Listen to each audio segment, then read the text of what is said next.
KPK news से मैं हूं आदम खान कुंडी। इस वक्त मैं मौजूद हूं ट्रैफिक चौक पर। जैसे कि आप मेरे पीछे देख रहे हैं कि यहां पर एक एहतजाज रिकॉर्ड हो रहा है।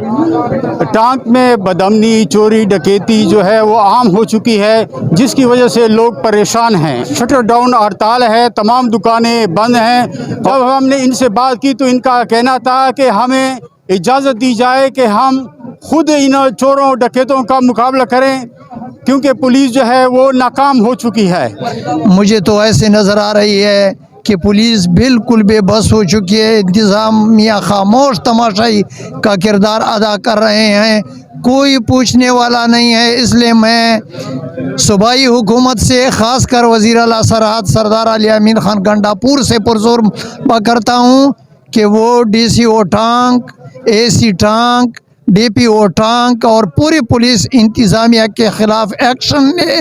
डकैती हो रही है, दिन ब दिन ज़्यादा बढ़ रही है। जहाँ दो बंदे भी नहीं होते, 8, 6, 7 बंदे होते हैं, बड़े बड़े वेपन साथ में होते हैं। वो आपके ऊपर रख देते हैं, बोलते हैं पैसा निकालो। जो आपका सरमाया होता है आप सीधा उसको दे देते हो खुद को बचाने के लिए। हमारी जो इंतज़ामिया है, जो पुलिस है, वो नाकाम हो चुकी है।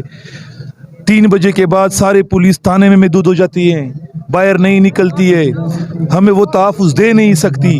जी, जैसे कि आपने सुना कि लोगों का कहना है कि टांक में अमन व अमान की हालत अबतर है। यहाँ पर डाकू चोर आज़ाद घूम रहे हैं, दुकानदारों को तहफ़्फ़ुज़ नहीं है, ताजरों को तहफ़्फ़ुज़ नहीं है। डेली की बुनियाद पर यहाँ डकैतियाँ हो रही हैं, जिसकी वजह से लोग जो हैं मजबूर होकर शटर डाउन हड़ताल कर रहे हैं। आदम खान कुंडी को KPK न्यूज़ से इजाज़त दें। अल्लाह हाफ़िज़।